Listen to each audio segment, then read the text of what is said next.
ሪምዬ ማለት እኔ እንጃ እኔ እንደዛ ሲባል አይቼም አላውቅም።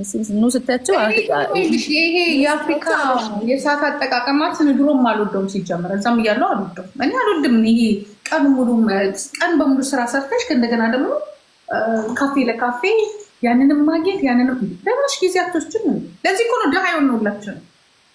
አይ ኢትዮጵያ ነው እንዴ? በጣም ሪምዬ በጣም እንደ ኢትዮጵያ ነው ብሎ እንቅልፍሽ እንኳን አይመጣም። ላይክ የሆነ ነገር አርጊ የሆነ ነገር አርጊ ይልሻል። እዚህ እኮ እዚህ ተቸገረ እዛ እኮ ነው ቢዚ የምትሆኑት እንጂ ነው ይጋሻው።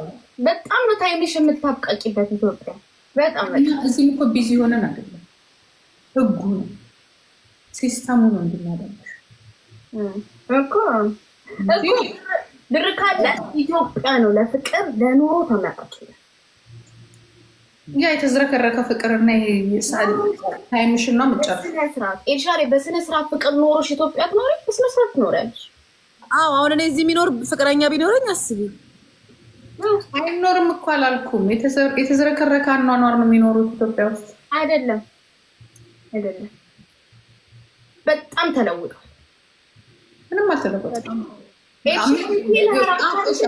አንድ ጥያቄ ልጠይቅሽ። ኤልሻዳይ እንኳን ስለማታውቀው ነው። ጠዋት ስንት ሰዓት ነው ስራ የሚገባው?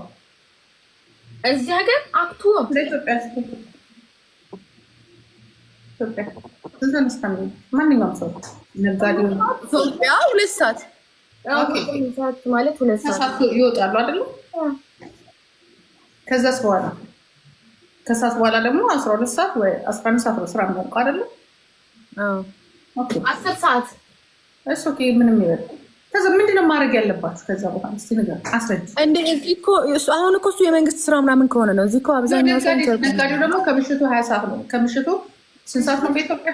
19 አብዛኛው ሰው ኢንተርፕረነር ነው እና 1 ሰዓት 2 ሰዓት ማለት ነው ዘግታችሁ የምትወጡት።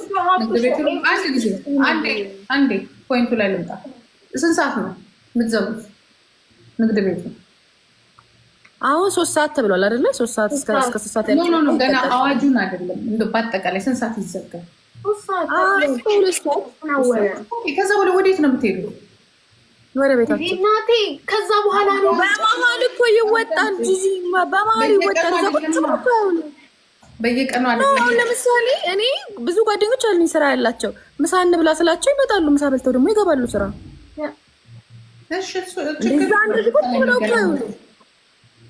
ምሳ ሰዓት ስንት ሰዓት ነው እረፍታችሁ? እረፍት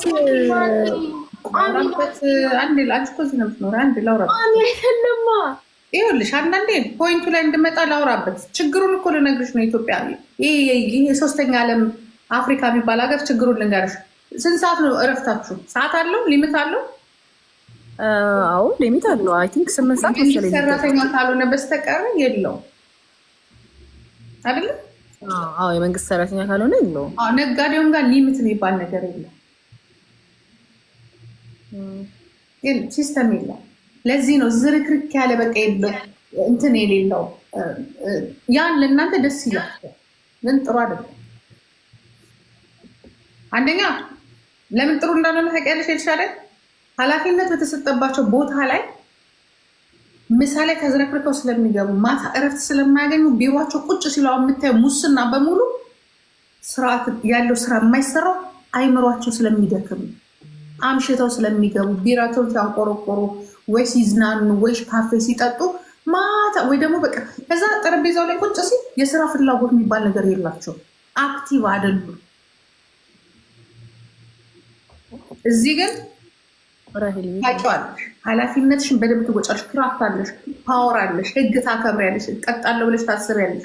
ኃላፊነት ስላለሽ ቢሮሽ ላይ ቁጭ ብለሽ እያንዳንዷን ወረቀት ጨረሰሽ ኃላፊነትሽ ደሞዝሽን ተቀብለሽ ከዛ በኋላ አርብ ሲደርስ ወይንም ቅዳሜ ሲደርስ ወይ ቫኬሽንሽን ጠብቀሽ በአመት አንዴ 4 ሳምንት አለሽ እረፍት ትወስጃለሽ። የዛኔ እንደፈለግሽ 24 አወርስ ትጨፍሪያለሽ እንደፈለግሽ። ኢትዮጵያ ውስጥ ግን ትልቁ ችግሩ ምንድነው? ምሳም ያወጣል፣ ካላግባብ ገንዘብ ያወጣል። ደሞዙ ሲደርስ ትዝ ሲለው ምሳ የበላው የ200 እና 300 ብር ምግብ ነው። ይቺ ሀገር እያለ ያማረራል። ዲሲፕሊን የሚባል ነገር በእኛም የለም፣ በነዋሪው ላይ የለም፣ በሰራተኛው ላይ በነጋዴው ላይ የለም። በቃ ላይፍ ስፖርት ኢትዮጵያ ላይ ዝርክርክ ስለሆነ ነው። እስቲ ያንን እዚህ አድርጊ ኪዱ። እዚህ ይቻላል። ለምንም አንችለው። ወደ ኪዱ ልምጣ። ለምን ነው እዚህ የማይቻለው? ህጉ ነው። አትችም፣ ትቀጫለሽ፣ ትባረሪያለሽ።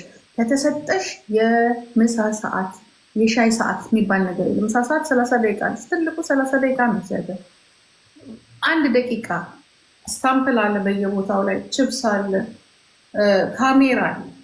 ከደሞዝሽ ላይ ይቆረጣል። ደሞዝ ብቻ አይደለም፣ ኔክስት ዴይ ስትመጪ መባረሪያ ነው የሚጠብቅ። ሲስተሙ የኛ ሀገር ሲስተም ትክክል አይደለም። ለዚህ ነው የሴት ጓደኛ የወንድ እዚህ ሀገር ጓደኛሽ ስራ ፈት ካለች በስተቀር ጓደኛሽ የምታገኛት ማለት በስልክ በኤስኤምኤስ ሰራተኛ ሆነ ሲስተም እስከገባት። ግን እኔ ላይፍ አይደለም በየቀኑ ራሱ። ለዚህ ነው ደግሞ ፋሚሊ ላይ ሴት ወንዱ ቺት አድርጎ ሳይሆን ኃላፊነት አይሰማውም። ምክንያቱም ከሚስቱ ጋር ቢጣላ ጓደኞቿ አሉ። እዚህ ግን ከሚስትሽ ብትጣይ ጭንቅላትሽን ተይዘሽ ደሞዝሽ በሙሉ ሚስትሽና ልጆችሽ ጋር ስለሚሄዱ ግዴታ ሚስትሽን ታከብሪያታለሽ።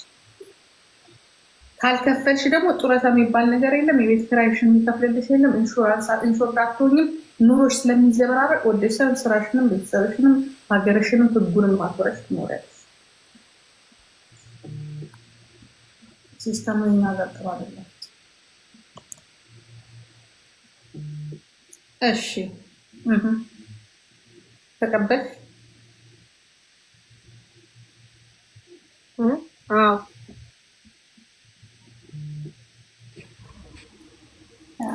መስተናገድ ያለባቸው ነገሮች ብዙ ነገሮች አሉ። ከድሮም አትቀበላችሁም፣ አይመችም። ህግ የሚባል ነገር እወዳለሁ። ስርዓት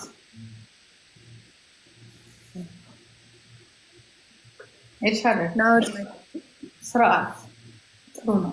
ለዚህ ነው ቅድም ስለ ባንኮክ ስትይ ባንኮክ በጣም ኤክስትሬም ፍሪደም ያለበት ሀገር። የሚገርምሽ አይመችም አሉት አቶጁ እኔ እንጃ። እኔ በጣም ወደው ሀገር ነው። ኖ አላየሽውም? ኤልሹ አንቺ ቤተሰብ ጋር ስለኖርሽ እኔ ገባሁበትን ቦታ አልገባሽም። እርግጠኛ ሆኜ የሄድኩበትን ቦታ አስቀያሚ ነገር አለና እንዳልሽው ደግሞ መንገድ ላይ የምታያቸው ምናምን የለም ማታ ላይ ምናምን አንዳንድ ቦታ ላይ እሱም አይኖሩ አይቀር ፍጹም። አንዳንድ ሳስበው ነው የራሴ እቺ ባህል አለች ውስጥ ይችላል። ተኝ በቃ ተኝ ነው ቆንጆ። እኔም ልተኛ ነው። እሺ በቃ ጂጂ እንጫወታለን። ነገር ደግሞ አይቼዋለሁ። ስራቁት የሚጨፍሩበትን አላያችሁም? ምናምን በየእንትኑ ነው ያለው። ደህና ደሩልኝ። ቻው ልጆቼ። ደህና ደሩ።